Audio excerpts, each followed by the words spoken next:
I am 22 years old now, but when this happened, I was 17 years old. I had an extremely terrifying experience that has stayed with me my entire life. I was always getting in trouble when I was a teenager.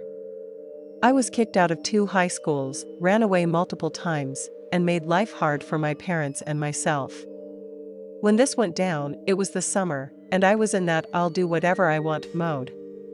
One day, my parents called and told me that I had to come home. I didn't want to, so I said, "No way, I want to hang out with my friends." My parents responded, "Well, you can either come home or you can find someplace else to live." So I did. I asked my friend if I could get a job and live with her in her apartment for a while. She wanted some help with the rent anyway, so she said it was okay. Her apartment, if you could call it that, was the upstairs of a 150-year-old home split into 4 apartments. The building is around 150 years old and has a sign out front from the original owners. It has their names and all that cool stuff on it. I only noticed the sign after I left, though. The apartment was spread out, and at the very back of it was the smallest of 3 bedrooms. I made that my room because it was the most private and out of the way. After a while, it turned into the smoke room. The first couple of weeks were enjoyable staying there, and we threw a couple of parties. But after a couple of weeks of staying there, I remember walking home from work one night, and my friend would be gone. I would go in the front door, walk up the wooden stairs to our door, and when I got to the door, the hair always stood up on the back of my neck because I felt like something on the stairs was watching me and didn't want me to be there. Of course, I had to go into my apartment, though, regardless of that feeling. I had nowhere else to go, and nothing had happened to make me necessarily scared at this point. So, I would go in, get food, and just sit on the couch with my back to the wall until my roommate got home. One night, I mentioned how I was getting creeped out in the apartment, and she said, "Oh yeah, I'm pretty sure it's haunted." She told me that she would often wake up watching TV in the middle of the night, and her miniature dog would just jump off the couch and run into my room. She said the room would be pitch dark, but he would just stand there barking at the ceiling. However, she never saw anything. That was pretty creepy to hear. It was my room, so I slept on the couch that night. I fell asleep with her little dog curled up next to me. In the morning, an extremely frightening thing happened to me. I remember waking up to what I thought was a man or something with a man's voice, laughing very loudly and taunting me in my ear. I was immediately struck with terror and confusion. I looked into my roommate's bedroom and saw her sleeping on her bed while this was going on. I tried yelling for her but was frozen, and no words came out. I had an overwhelming feeling like all of my energy was just being sucked out of me. On top of what was already happening, the entire house started shaking for a minute. I remember thinking, "It's lights out. I know it's the morning, but I can't believe this is happening right now." I think that this attack only lasted for about 2 minutes maximum. And then, whatever it was seemed to be sucked right out of the window.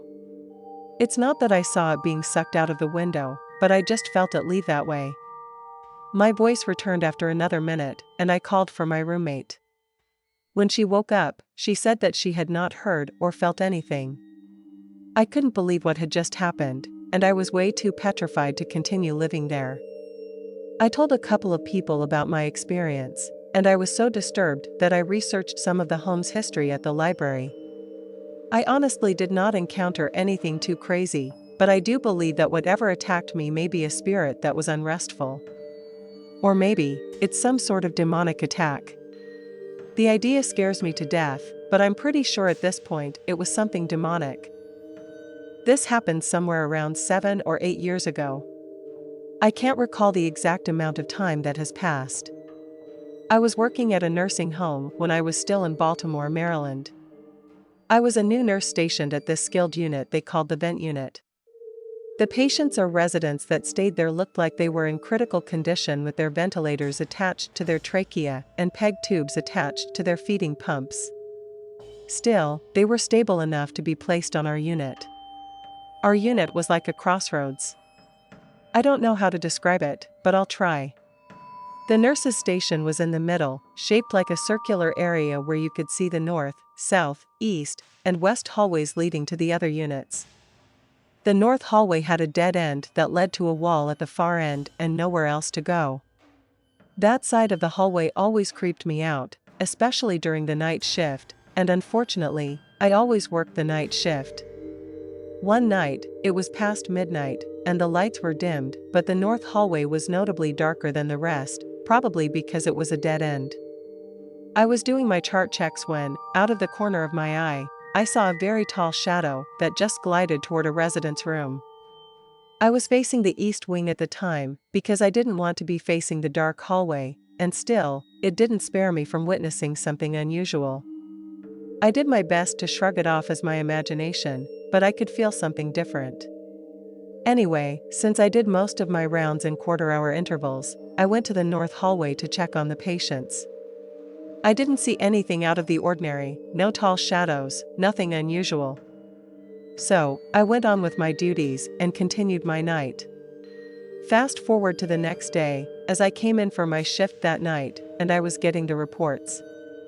I was surprised when the endorsing nurse told me that the patient in that room had passed away that morning. I immediately recalled the tall shadowy figure I had seen out of the corner of my eye gliding through that side of the hallway into the rooms at the far end. I wasn't particularly sure which room, but I knew it was near the resident who had passed away. Again, I did my best to pass it off as a coincidence. A few months later, something happened that scared the absolute crap out of me while working there. I was passing out meds sometime past midnight for some scheduled medications for my patients. I was again in the north hallway, and it was pretty dim. Everything was quiet except for some occasional dings and alarms of the ventilators, but nothing unusual. It was dark as I entered this room since the lights were off, but dim lights were in the hallway behind me. Now, the rooms had these expansive windows that were usually covered at night by curtains or blinds, but in this particular room, it was wide open.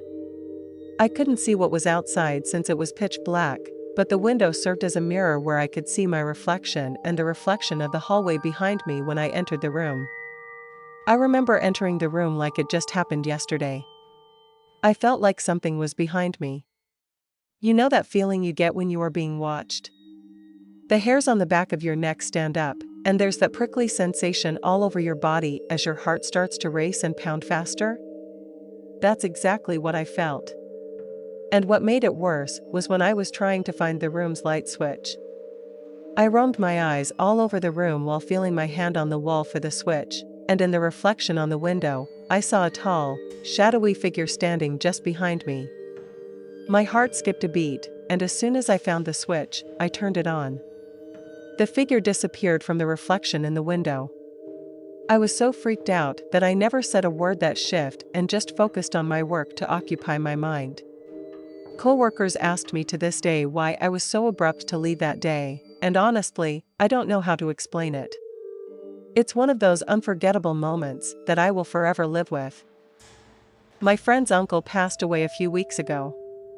I returned to Brazil for his funeral since he was one of the helpers who introduced me to my grandmother's tribe. He wasn't a member of the tribe per se, but more like a guide or intermediary. If it weren't for him, I would never have met the same tribe my grandmother was part of.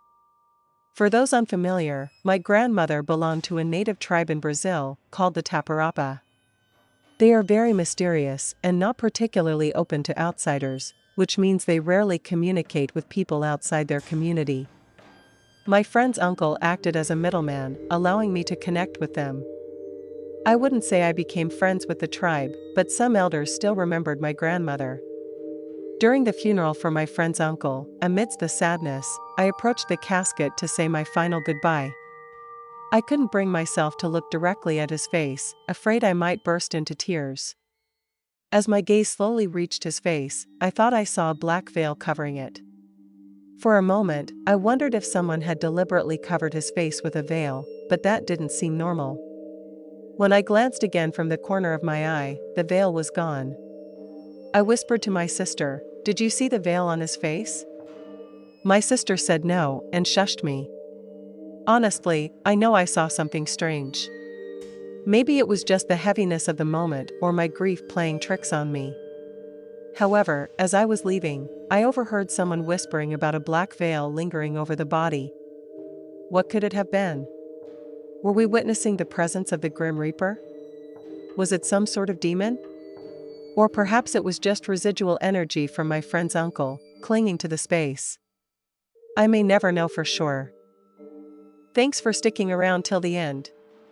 If you enjoyed the story, don't forget to give the video a like and leave a comment with your thoughts. And if you haven't already, hit that subscribe button and turn on notifications so you never miss a terrifying tale. See you in the next one.